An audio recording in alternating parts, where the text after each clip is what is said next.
Hello, everybody. This is the 75th call of the Amazon Investor Coalition. This is a call and podcast series dedicated to advancing forest-friendly economic development and the rule of law across the Amazon region of South America. I think you're all in the right place.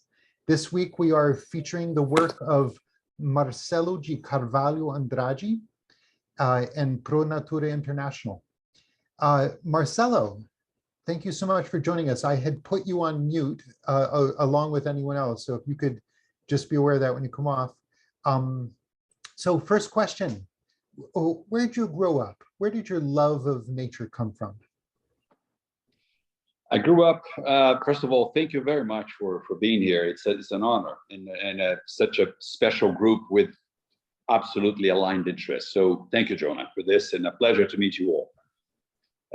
I grew up in Brazil up to I was 15, and then I moved as an exchange student to the United States, and I then consolidated my taste for nature. Before that, nature, and I have been an Olympic athlete for a while, not at age 15 naturally, but very much already training heavily. So I went to the States. I spent a year traveling. I finished high school, but I did a year as a cowboy, driving cattle from Idaho to Montana and Wyoming on horseback. When I came back to Brazil, I became a professional athlete in rowing crew. And the combination of rowing crew and studying medicine, which was what I decided to study, really drove me nuts, because I could not have time to go to nature, as I have been always doing for the past 17 years. And I created a strategy whereby I went to my Olympic team sponsors, companies, and proposed them to sponsor me on expeditions once a year on the farthest corners of the world, climbing the highest mountains, crossing the deserts, going to forests, and filming and creating media about this and awareness. And my coach wouldn't kill me, because I hope I offered that, media to not pay only for the investments on the expeditions, but also on the rowing team. By doing that, I was exposed to really serious problems in nature that I could never imagine existed at the time. I was completely unaware. Saw deserts, stretching out, and social conflicts. I saw glaciers melting down, trash all over the highest mountains in the world. And above all, I saw white sand at the side of the road in Amazonia. And that really didn't feel right. I felt something was wrong. So I started to study. We didn't have internet at the time, but I realized after some study that nature was in real danger. And I was probably the last one to know, because there was already a big environmental movement in motion in mid-80s. And on my first expedition to Aconcagua, I climbed the mountain. I took the first television crew to film a documentary up on the top of Aconcagua. There wasn't one before. And I was stuck at almost 7,000 meters, which is 24,000 feet, and for 6 days. And because there were storms and it couldn't move, and I was waiting for the rest of the team to arrive. And I had a vision, probably out of lack of oxygen or brain frostbite or something, I don't know. But I saw a solution, a film with a solution for what was so much bothering me for so many years. When I really saw the problems on my expeditions, and I could not find a way to solve it. And when I came down, I came down the mountain with that vision in my mind, and I started talking to very smart people that I was very privileged to have access to. For example, Arminio Fraga was a former president of Central Bank of Brazil, the guy that took Brazil out of a complete economic breakdown, meltdown, and brought it back to life a few years ago. And other people that inspired me and helped me see that the nature and environmental problems that I saw at the time, they were a consequence of economic and social drivers, mainly. So I decided to create Pernatura, which is a sustainable development agency that deals with both social, economic, and environment is a positive consequence. Well, I'll stop now because I think I'm over answering more than what you asked me. Nice. But you're already starting with the segue. So tell us about Pronatura. What year was this? And tell us a little bit about the run over the past 30-something years. What's the mission of the organization? Thank you. Well, upon talking to those people, they were not environmentalists, they were businessmen. And they made me see what I just said.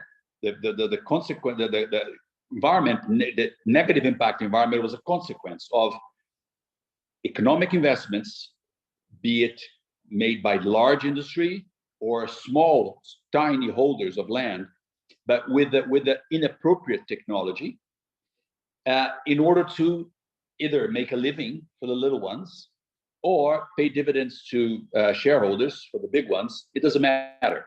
It was an economic and a social driver for a better quality of life to everybody. And that money was being invested on a technology that was not appropriate and had a negative impact in nature. So they made me see that we needed to work with everybody. We needed to work with industry, financial sector, government, multilaterals, academia, NGOs, everybody, because the problem was way beyond big. So, and at the time, the environmental movement was not working with those sectors as much as it is today.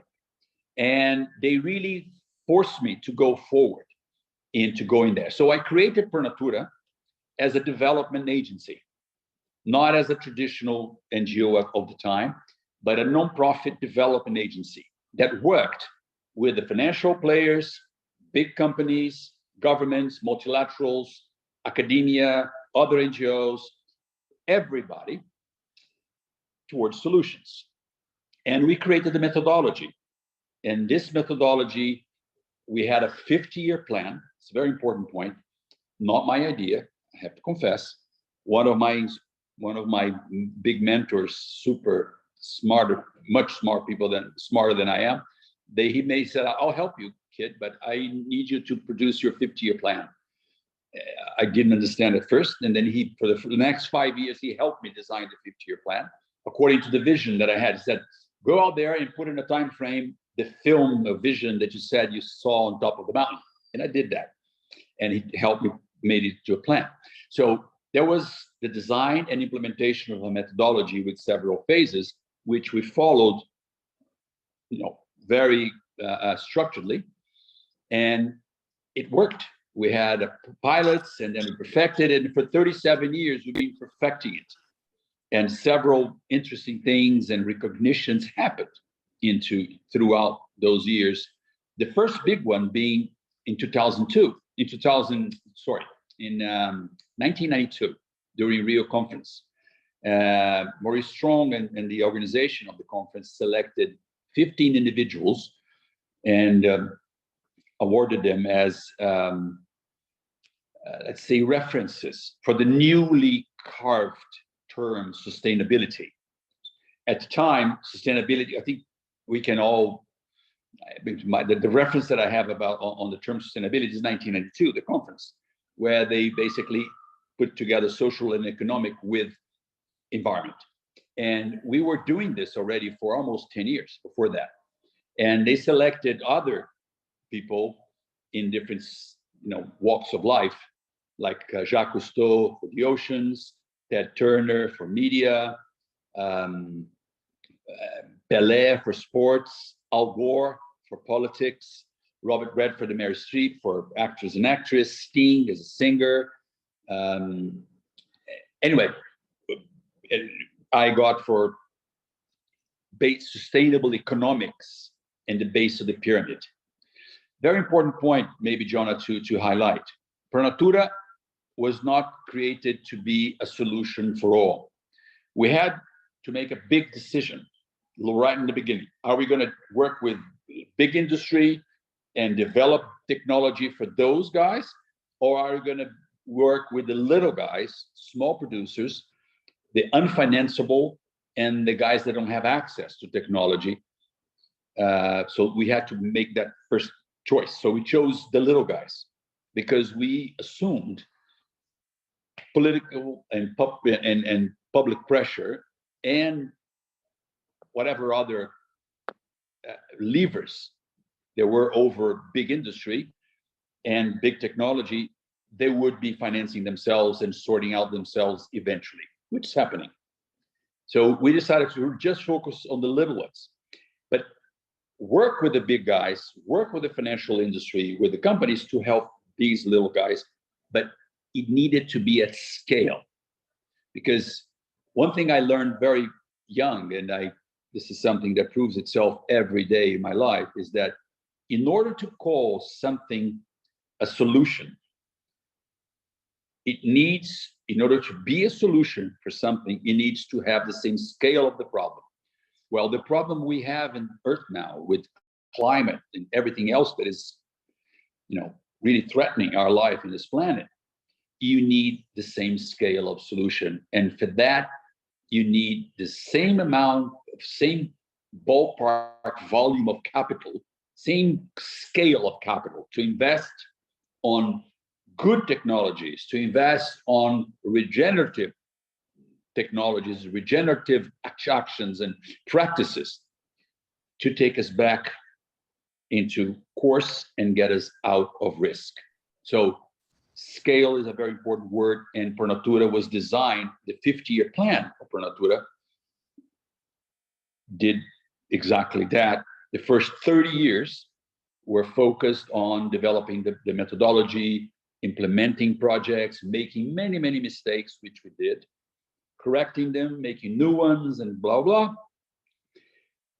On the 30th year, we engaged on the last 20 years of the program, which was to scale up and get at the end of the 50 years with a potential solution to contribute to all the solutions that were necessary in the planet. So this was our mission in our goal, continues to be.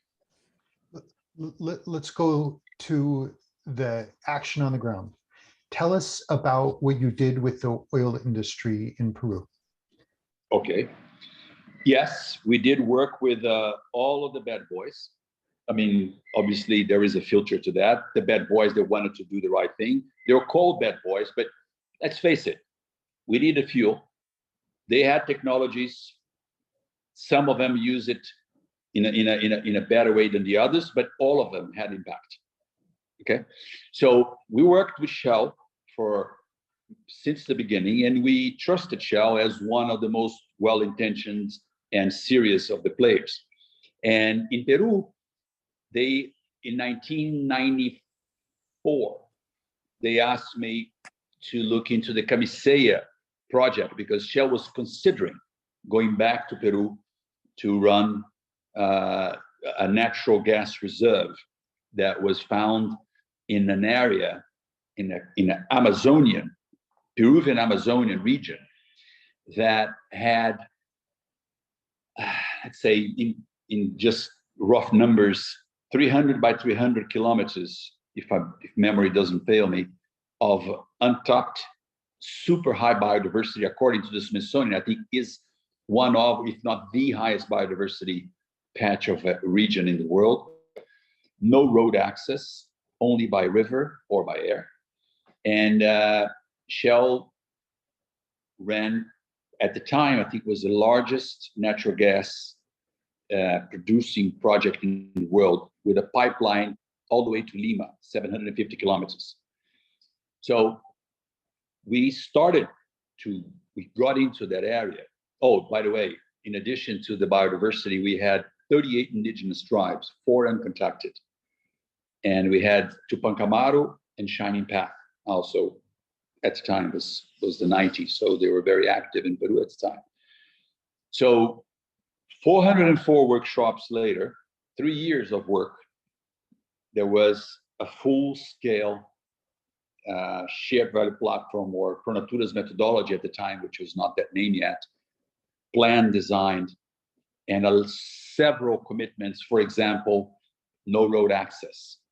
The engineers wanted to build roads to have service the pipelines and get to the camps and and the indigenous groups decided they didn't want roads and they didn't want anybody to come in, and this was respected. This is just one aspect of thousands of different elements like this that made this project a big success. And very few people heard of this project because it never had the negative impact as a lot of the big oil and mining projects have around the world. So this we consider to be an interesting success into the extractive industry, managing their impact, the financial muscle impact in a region that is not prepared, but it was properly managed. And I think the legacy was appropriate and as positive as the industry ever seen, I think. Let's talk a little bit about the methodology. You mentioned already the shared value platform. Also, tell us about your partnership with the IFC. Tell us what the IFC is for those who don't know, and also the what is NatureCap. Absolutely. The share value platform was designed and created after some 10 years ago. The IFC is the private arm, investment arm of the World Bank. So World Bank, in rough ways, deals with countries and governments, while the IFC deals with private sector. It is probably one of, if not the biggest financier of infrastructure. Okay, we have a good relationship with them all over the world, but in Brazil, we had the country head of Brazil. We had developed a good relationship. IFC at the time was done with a big exercise with Fundação Getúlio Vargas. It's a very, very powerful and prestigious think tank that we have in Brazil. And they were looking into what needs to happen, the criteria and what needs to really happen for those large investments not to have a big impact, negative impact in Amazonia. So over, if I'm not mistaken, 200 institutions were involved, all the way from NGOs to construction companies to oil to mining to financial governments, non-government, everybody. It's a very, very big exercise, and it was called, oh my God, it's missing the name, but I'll remember. There's a link, and there's all those conditions are now listed, they're public. And we are invited to be part of one of the groups, the financial engineering group. And once this was done, and with all these conditions and criteria was designed and agreed upon by everybody, we've matched the criteria to the Pronatura methodology, and it felt like was one thing is what needs to happen, and the other thing is how to make it happen. So it was a perfect match. So the IFC proposed a partnership, and we worked together for 10 years to develop the shared value platform, which is the scale up of Pronatura's methodology with a very sophisticated financial engineering and a very strong implementation capacity. So we have two sides of the shared value platform. One is implementation, the other is financial engineering. And we've been beta tested it in Peru, in Brazil, and in Mozambique. And it worked on the 3 countries. And one of the first implementations of this concept was in Africa, also from an IFC contract. And this was right in the beginning of the pandemic, of the big COVID-19 big problem.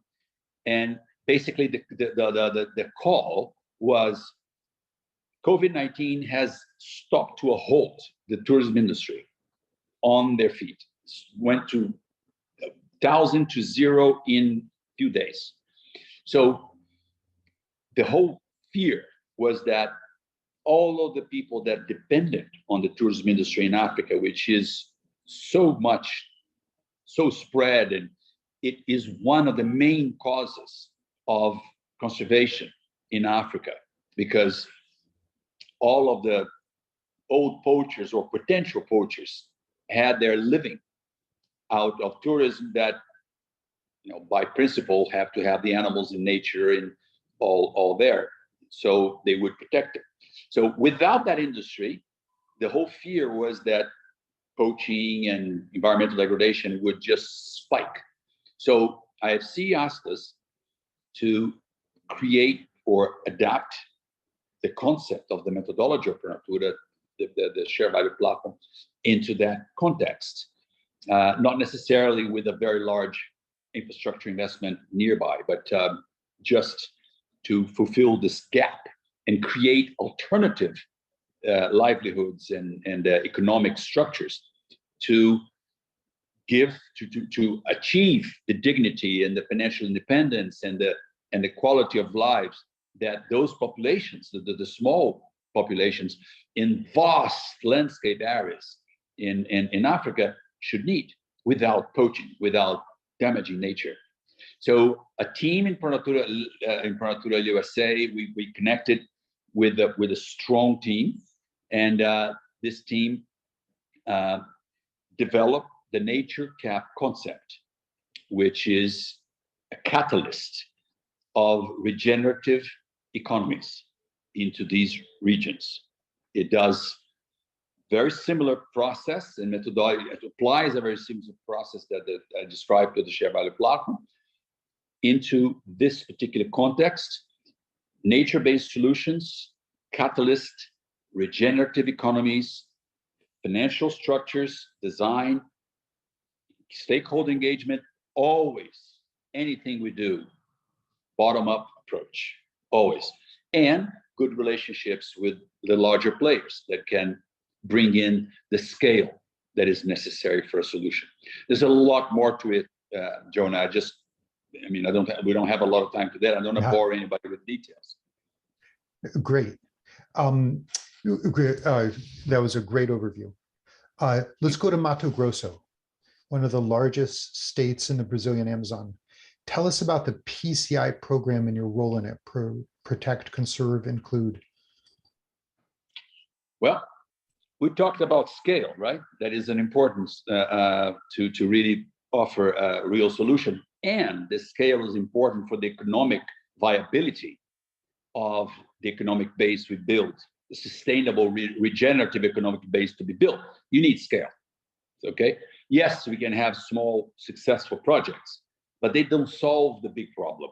They solve the punctual problem, which is nothing wrong with that, but it's not for large solution. Well, Mato Grosso is a country where is a country as a figure of speech, but if Mato Grosso was a country, independent country, it would be the fourth largest agribusiness producer in the world. So it's a very important country. We've been involved. Our first pilot project in Amazonia back in the middle 80s was in the northwest of Amazonia, right in the middle of the arc of destruction. So when we decided where we would go to put our pilot projects, early on the days of the 50-year plans, where in the first 5 years led us to develop the methodology and implement 2 pilots to test it and to make all the mistakes that we made and improve it. One was in Atlantic Forest, one was in Amazonia, and the Amazonian one's in Mato Grosso, Juruena region, northwest. So we started there, and since we've been involved in adding actions and adding different things to that region and developing a very close and trust relationship with Mato Grosso government and the financial players and the corporate players in the country, to the point that about 10, 12 years ago, the governor of Mato Grosso invited me and honored me with the title of Honorable Citizen of Mato Grosso, and also honored me with the title of Ambassador for Sustainability and Innovation of Mato Grosso. Well, on those days, the mindset of the whole state was already evolving towards what's happening today. The present governor asked me to come to COP with him. And in COP, he announced a Mato Grosso state commitment to become net zero by 2035. That was a big hit in the COP, especially a commitment this bold in a state this big and in an economy this powerful. And one of the main tools that the governor announced to achieve that was the PCI, was a program developed under the whole concept and culture and mindset that we're discussing in this call. I think shared by everybody in this call and in the coalition. P stands for produce, because that's what you need to create wealth. C stands for conserve, and I stands for include, because it is obvious and part of our ProNatura's main inputs in those discussions, policy discussions, and also solution finding, is if we don't include the small producer, which is by far the largest scale of land use and even pressure over nature and pressure over everything, because social unrest is one of the most destructive things you have, because not only destroys physical things in nature, but destroys minds, destroys hearts, souls. So they include, the I is very important. And we signed an MOU in a document with the state of Mato Grosso that ProNatura would offer the shared value platform and nature caps context and the concept and action into collaborating to develop the PCI. Several contracts were made in COP. There is the PCI is now created an institute. PCI is a local, it's independent. ProNatura works very close to PCI, so we are partners of the whole package, and we are, just the government now is and I'll be fully supportive of this.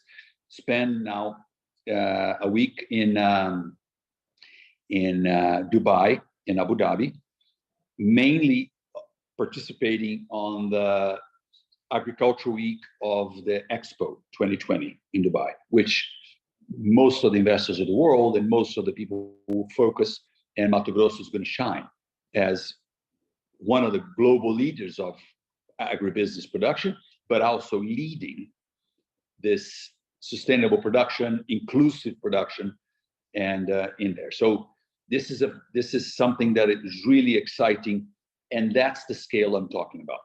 This is one of the largest states in Amazonia, as you said, Jonah, and is the fourth largest country producing agribusiness in the world, and food and all that.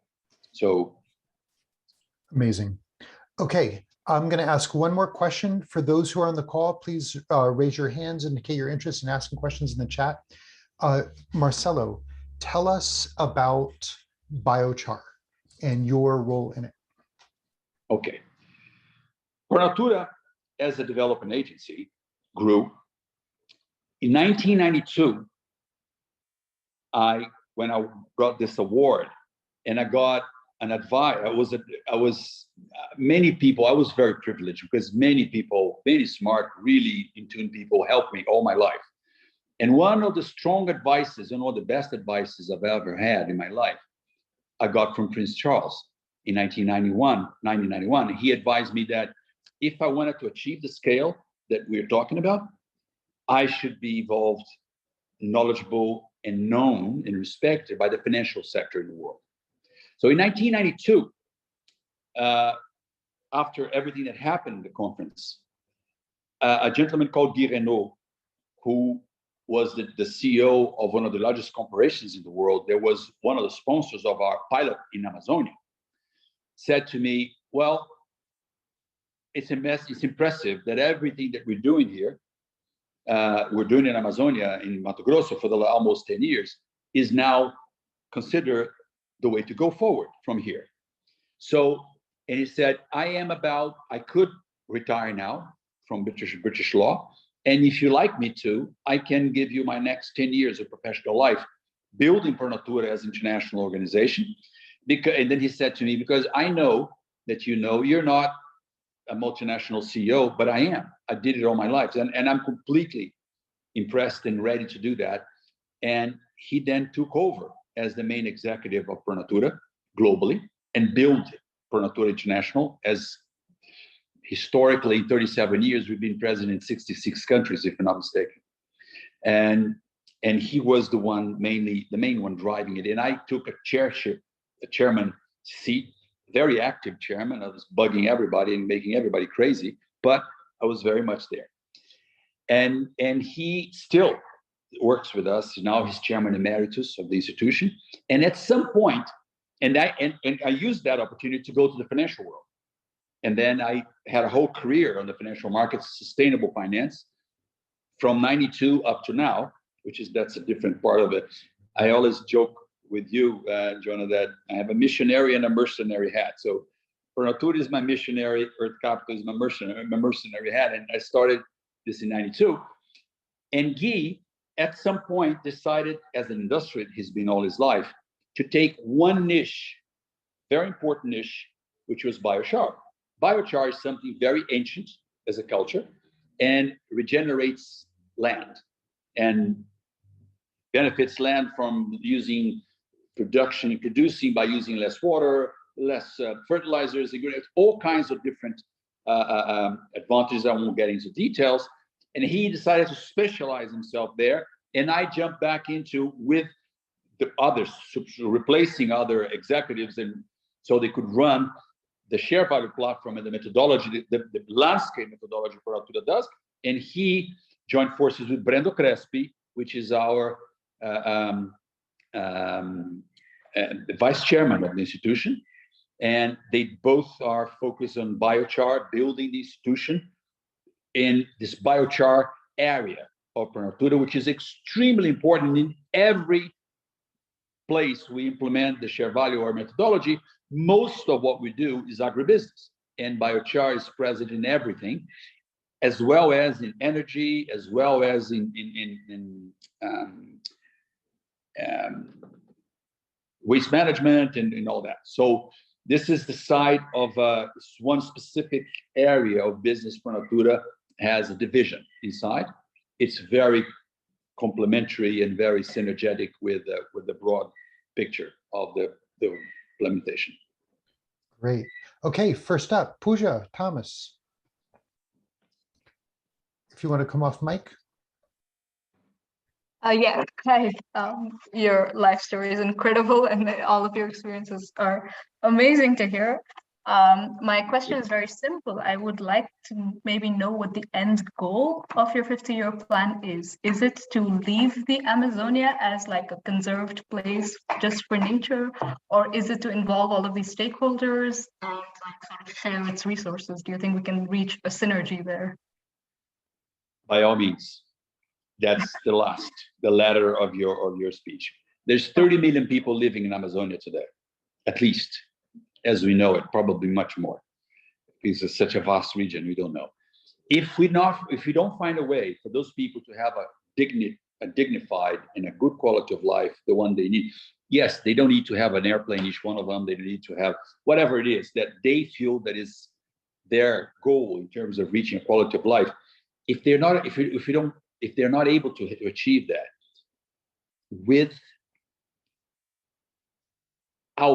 without a negative impact on biodiversity and nature, ideally with a positive impact, which I think is possible, Amazonia and I think the planet doesn't have a chance. So that's the goal for the 50 years, is to show in a scale of Mato Grosso, for example, scale, in other places that we are active in Amazonia, in Marajó, in other places, that this is possible at that scale.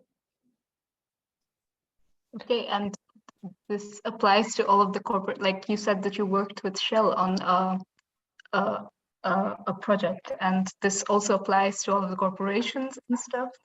They also, the idea is also that they can extract resources in a way that is sustainable and has a pro impact on nature. That's the goal, Puja. We don't claim to be able to impact all of them, but we would love, as we've done so far, to choose the ones that we feel that is the most serious, the really ones that want to achieve it, and the ones that can have the biggest impact, positive impact. And for that, we need the biggest scale that we can find, under the criteria that they're serious and they are transparent and they're well-intentioned, with intention. Great. We're going to move on to the next question. Jacqueline Eng, and then Just. And when you guys ask your questions, also please introduce yourselves. Hi, Marcelo, sorry, not Marcella. Hi, Marcelo. Doesn't matter. I'm Jacqueline. I'm actually working for this company called Capital for Climate. Would love to speak to you about it after. I just had a quick question. I know you spoke a lot about that PCI initiative at Mato Grosso. I just want to know, how is that integrated? Because I know there was also another program which was done by ICV, which was the Novo Campo program. And I was wondering, like, what are the differences between the Novo Campo program and the PCI program? And also, like, in your experience, like, what was so difficult to actually scale up a lot of these, like, sustainable intensification of livestock, right? I know, like, PEXA came out of ICV, but I just really, from your personal opinion, what really is the huge barrier of, like, why is intensification not a little bit more widespread? Okay. Well, first of all, my understanding of PCI, and I've been involved with them forever, is that it's a very long-term entity. It created it's PCI Institute, and this is ideally forever lasting. It's not going to be a government turn and then it disappears and goes away. It's supposed to last. In such a way, the PCI intends to be, because it involves corporates, involves NGOs, involves governments, involves academia, involves so many different players in Mato Grosso. I believe ICV, I know them well. I know them from the old days. They're excellent group. They're super important work they're doing. And I do believe, if they're not yet super involved, I believe this is the aim for all of them to be involved, because, guys, we have a problem that is too big for bickering fights or for jealousy or for competition. We need to collaborate. There's no other way to do that. So, and I have to confess, 37 years ago, when ProNatura was created, this was not the mindset. We got all kinds of nicknames. We got kinds of because we were talking to finance, we're talking to government, we're talking to business, and no one would. And I joked with Jonah the other day, and I used to say that, do you know this is one of the perks of pioneering. Do you know how you recognize the most pioneer of the 1,000 cowboys on the Midwest prairie, on the golden days of the you know how you recognize the most pioneer of all those cowboys? Is the one with most arrows sticking out of his back. So pioneering is tough, and ICV lived that. I think I remember the old days, Serjão and all this, and I think this is going to be, and Mato Grosso is a good state for this, because there's so much to do, and there's such good people involved, such good mindset, that I think if they're not yet completely involved, they will become very soon. Great, thanks.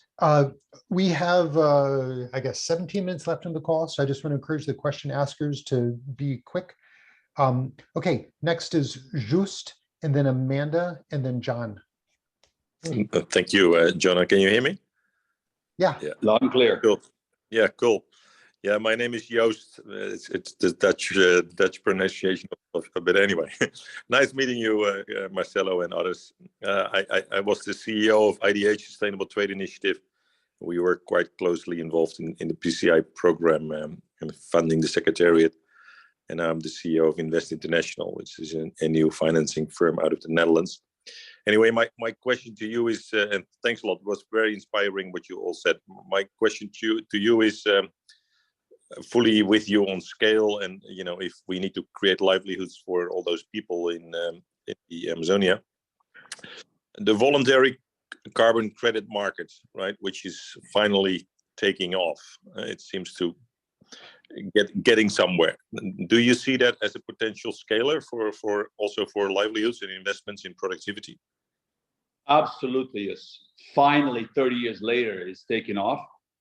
And I see this clearly as one. We never accounted for the carbon economics in our spreadsheets, in our projections, in our business. We never did. We're now beginning to do that. And in Abu Dhabi, we shall have several conversations with probably the largest players in the world on this. And the government is going to be involved and all that. And I believe Mato Grosso is a phenomenal situation. The PCI and all of it involved because of PCI and because of all the mindset to demonstrate at the scale it needs to be demonstrated how carbon can play a big role as the locomotive. But I would attach 3 wagons behind the carbon locomotive: water, biodiversity, and positive social impact, and eventually land. Then the land restoration, the fourth wagon. But I think because of carbon finally took off, we can just accelerate the whole process of the other 3 or 4 on the same road. I don't know if you agree with me, but I would have my last few years of effort to try to push this way, because it's a huge financial advantage. As a finance person, you know what I'm talking about. And anyway, helps a lot. Cool. Thank you. Amanda. I think you're. Hi guys, thank you so much. I think I had a few questions, and I just want to pick maybe one to keep it quicker, as they were mentioning, which is what kind of partnerships are you most looking for now, and what kind of things are you looking for to help this movement, or do you think that this movement needs to even grow larger? You mean PCI? Yeah, PCI in particular, and then maybe also just from your, I don't know, your vantage point, what kind of partnerships do you think we still need in the ecosystem? In order to have the volume of capital necessary to be deployed towards a solution scale outcome, we need the whole of the financial industry. That's why I jumped into that boat 30 years ago. Actually, yeah, 30 years ago. Wow, time flies when you're having fun, or not. But anyway, a lot of good and bad moments, but mostly good. And I think we're winning. I'm an optimistic. At COP, I was asked, after governor has announced that commitment, and there was a kind of a powerful audience around, I was asked to speak at Globe. I don't know if you ever heard of it. Globe is this event, the annual event. It's been on for a long time. It involves only legislators in the world, only for senators, congressmen, and executive, only legislators. And the whole theme of this year was how legislators in the world should not only do green rules, but focus on those green rules being shaped into green markets, facilitate the creation of green markets in order for the large scale capital to flow in the kind of right technologies, right markets and all.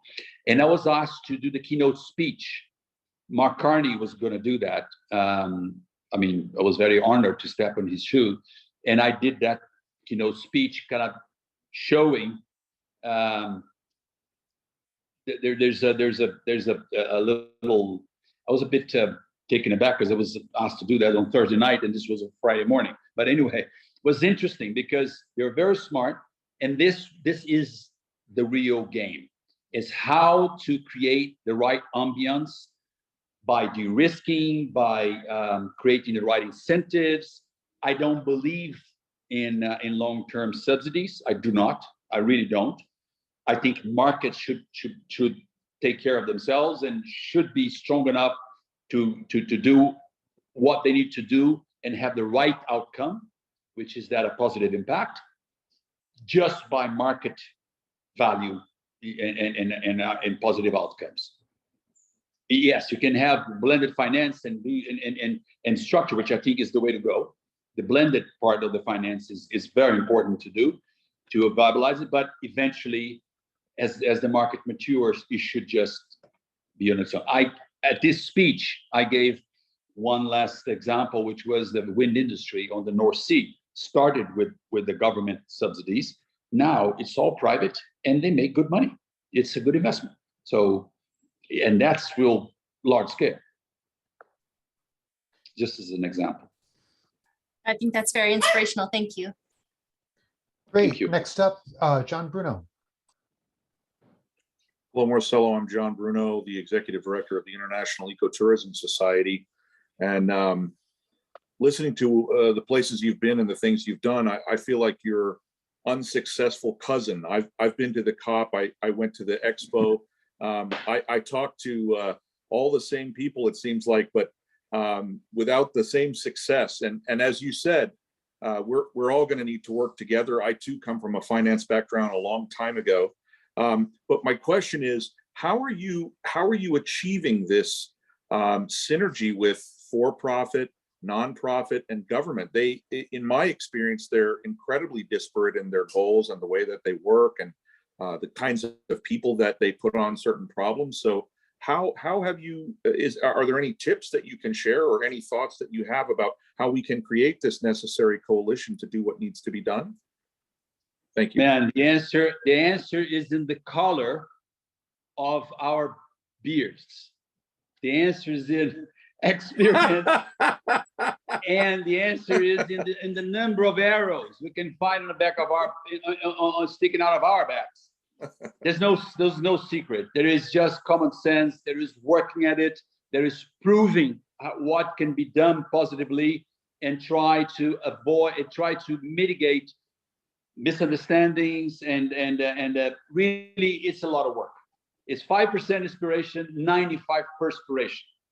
It's really, and please, I just don't accept the more or less success that you mentioned on the first day, because you're running a very, very important part of the world's economy, which will not only bring economics to those regions, but will form opinions, will change minds. So congratulations for what you've done. You're doing. I'm a fan. Thank you. Sincerely. Quick question for me, and then we'll hear from Christian Wiesenthal. He has a question. Marcelo, tell us about Earth Capital. Okay.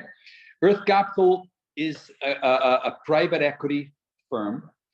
In my understanding, is the largest private equity group in the world today, exclusively dedicated asset manager, private equity exclusively dedicated to investing in sustainability. And we only do that. And Earth Capital was able to get together to get a very, very important team. We have an incredible CIO, Gordon Power. He has one of the probably, I think, one of the best, or maybe I'm biased to say that, but the best track record I've seen. We have developed a whole methodology. It's called Earth Dividend, and we have all the elements of the different ways to be investing in sustainable parts of the economy. We have a very big, heavy investments in energy, renewable and clean energy, and also in energy efficiency. And we've been very successful. We've also created a family of funds linked to the Nobel family in partnership with Nobel Sustainability Trust, the Nobel Sustainability Funds. There's a global one. We're going to final second close in March.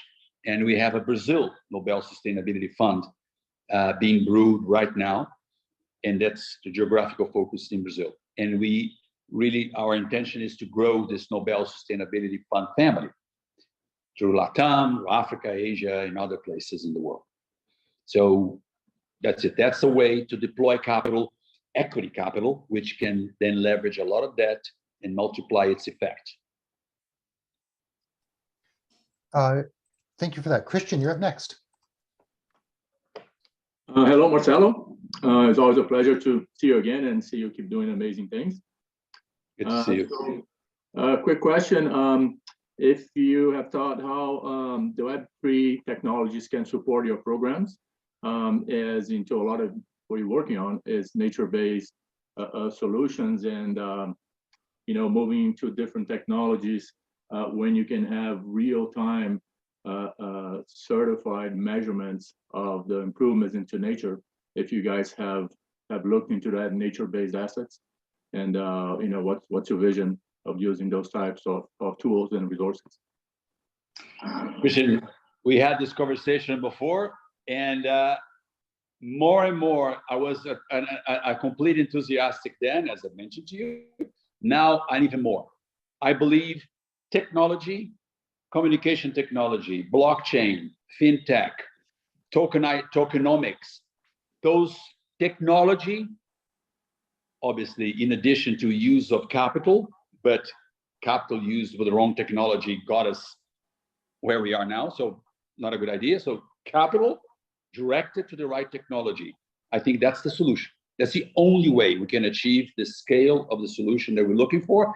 And furthermore, the present technology of blockchain, tokenomics, and all that is the way to capillarize access and flow of capital into especially the small ones, the ones that are not financeable today. And if we don't take care of them, we don't honor our goal as humans, but much more practically speaking, we're not going to make it as a civilization. Our planet is going to get rid of us, or we're going to get rid of ourselves in our planet, and it's going to spin a couple of times. We won't even remember we existed, but we have been gone and we have failed. So we need to address the small, bring them into the right set, and technology is the answer. There's no question in my mind, 37 years experience, that's the way to go. And thank you for your work. That's great to hear. We're maturing in some great things, so we'll be probably reaching out to you to hear your feedbacks in a little bit of time. Thank you. I'll be looking forward to that. Likewise. Thank you. Marcelo, could you tell us about the 2030 Water Resources Group in Peru? Yes, of course. The 2030 Water Resources Group we met in Peru is a group that was brewed inside the World Bank, understanding that yes, climate is super important, carbon and all that, but water, my God, water, we can breathe badly for a while, but we die in 3 days without water. So water is life. So this group I met them in Peru, one of the strongest, it's a global group, one of the strongest divisions was in Peru, and they were keen, very, very keen in helping us design and implement the beta phase of the share value platform in Peru. We worked in Peru on the most driest desert in the world, was in the Atacama, but it was in the Peruvian side, so it's not called Atacama, but still is the driest desert. And it was very clear how important water was, and they bring in the best intelligence, the best professionals, the best science, even the best financiers, and obviously the World Bank behind them give a muscle. And this is a group I'm extremely grateful, a very great partner of our platform, the water, one of the big water side partners of our platform. How should people follow up with you?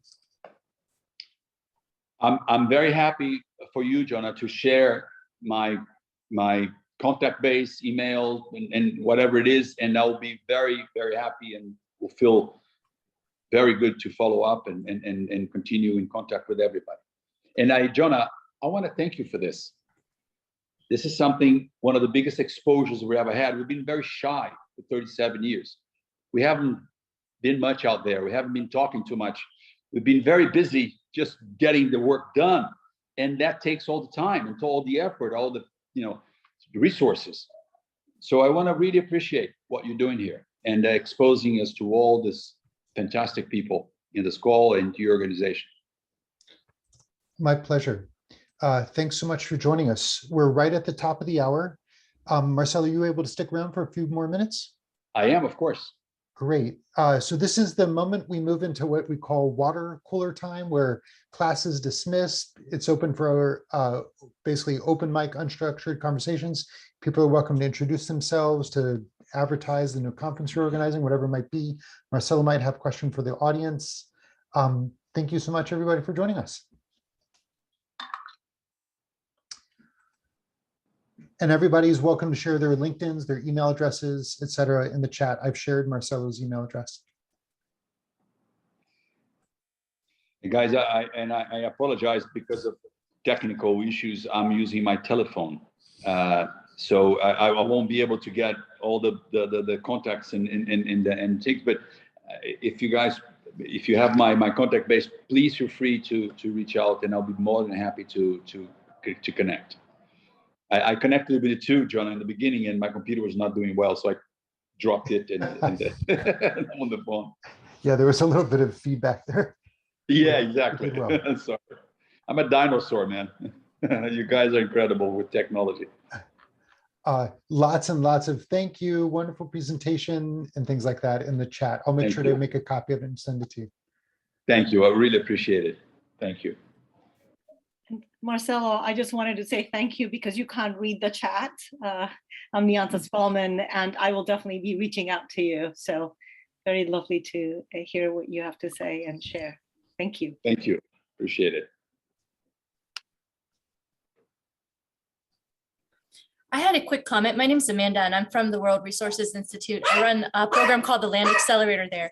We're actually going to be working a lot with our Brazil team, and I don't know if you have been in touch or know some folks from our WI Brazil office, but we'll be launching an accelerator there.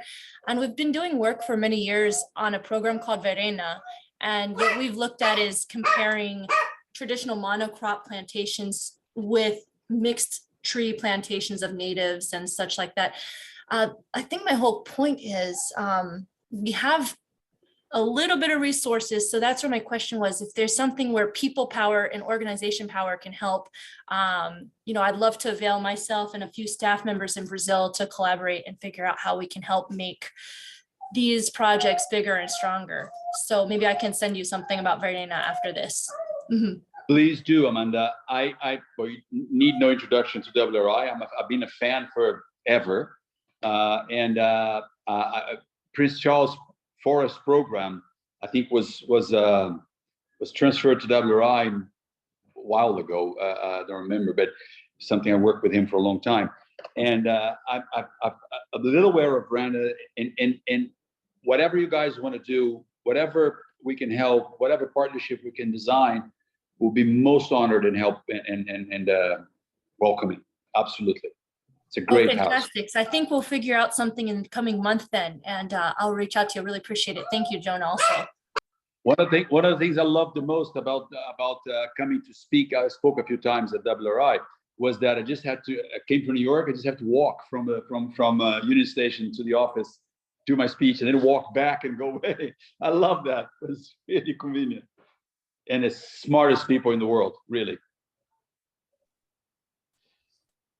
I know, I love working there every day. It's like I'm going to graduate school or something. Mm-hmm. There are a couple of folks who are new to the call, Thomas Charts and Claudia Costa and Raymond Chavez. If any of you guys would like to introduce yourself, you're certainly welcome to do so.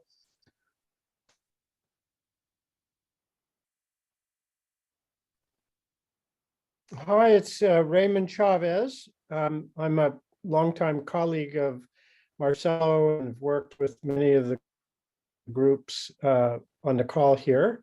So it's just great to, and I've just sent through my contact, but I am the director of project development and partnerships with Resilient Energy.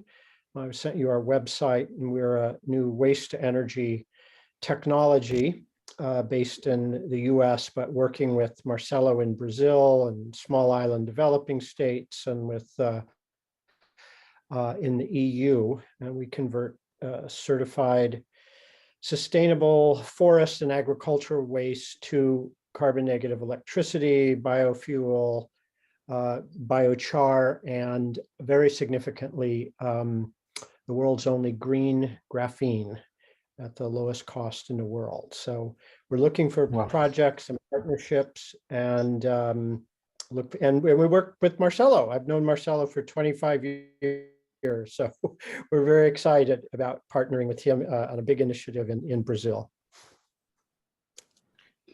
Great. Thanks so much for joining us. And Raymond is the director of ProNatura USA as well. Oh, It great. gives great honor to have him as a director, an old friend. And Claudia, you mentioned Claudia Costex. She's a new friend. We met, and her husband in Brazil, and we're beginning a very exciting discussion. So I'm very happy to see you there, Claudia. Thank you. What a great talk. Thank you. Yeah, we're gonna have a meeting today, and we're excited about this. And Thomas is with us. So Okay. yes, so was great meeting, because now we really, he really understands, where you at. That's amazing. Appreciate you guys. Thank you so much.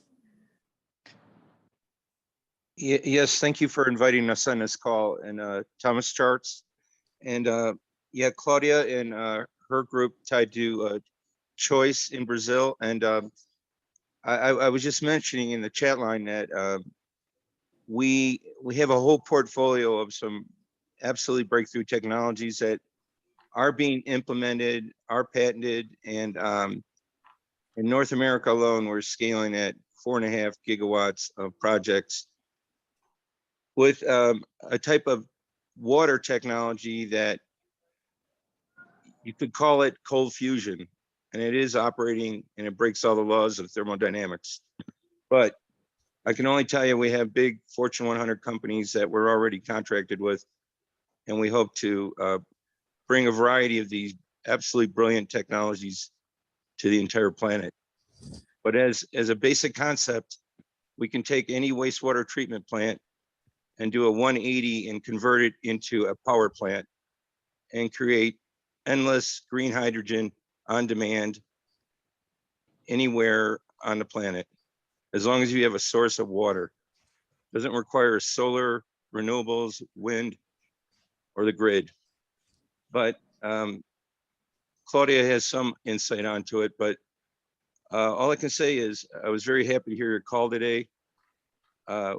We look to collaborate, and Brazil is a very important market, as well as globally. But the technology is currently in Europe and is now being implemented in North America. Excellent. How exciting. It's about time. Mhm. The world really needs it.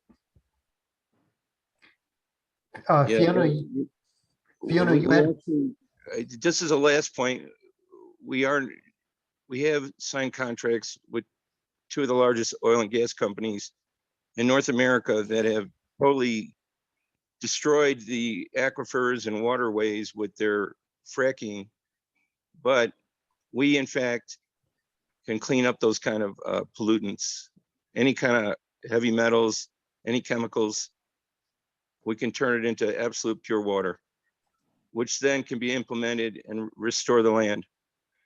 And we tell these oil companies that basically we'll take your stranded assets and be able to produce a 500% return on what is going to be a broken asset. And on top of that, we can rectify the land, and we basically tell them you can keep your oil and gas in the ground because we can do it cheaper than you can ever come close to. So we, in fact, are showing them how to totally change their complete business model. great. Fiona, I saw you had come off mute. Did you want to say something?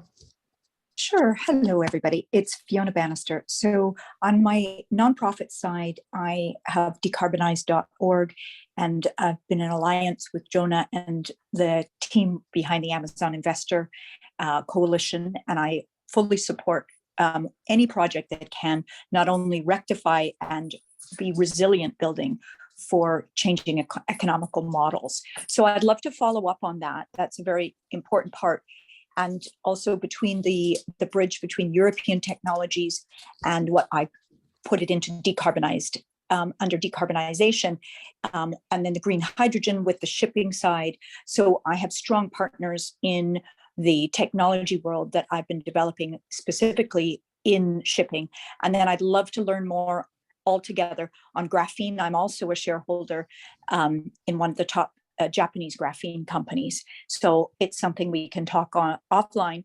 But my other core question is, how could these be very deeply deployed into Latin America as a business model to energize the Western companies? Let's just take Shell or an oil company. How are we able to take this as an additional requirement for their corporate social responsibility and look at this type of a technology as an investment for the future and for now? Thank you. Do you want me to comment on your question? Or Sure. do you want to take it offline as you prefer? Because I would love to discuss it offline with you also, the green shipping element, because there is a big movement right away, but it's just nascent. And I want to pick your brains about this. This is an interesting topic. And I would say to bring this all of this into Latin America is by doing the way we're describing here, making it not only showing a positive impact, but making it market viable, make it business viable. And as for example, all of the big commitments we're having in Mato Grosso State, Shell committed to net zero operations by 2030 and fuel by 2050. The only way, and other companies did, the only way this can be fulfilled is that if a part of this is nature-based, but investments with the return and all that. But the bulk of it is technology investments. You got to invest with the return into the appropriate technology, not the old technologies, into the new and to the positive and impacting technologies. I truly believe, and I've seen it all over. I mean, it's there, it exists. You just mentioned a few examples, very good ones, by the way. Great, guys. I'm going to go ahead and stop the recording.